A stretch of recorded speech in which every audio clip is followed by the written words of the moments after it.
Мал шаруашылығынан көптен бері қызығып жүріп, қалай бастарын білмедім.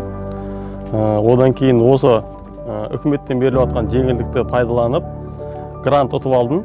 Ұтып алған грантқа қозы, қой, осы мал шаруашылығына кеңейтуге, үлкейтуге қатысты нәрселердің барлығын сатып алсаңыздар болады.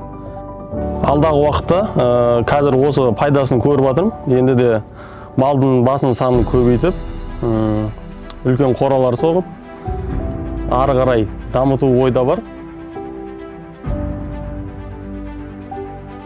Ең бастысы қорықпау. Мен де өзім осы неге келмес бұрын әртүрлі жерлерде жұмыс жасадым. Қазір жеке кәсібім бар. Сол сияқты қорықпаңыздар, бастаңыздар, үйреніңіздер.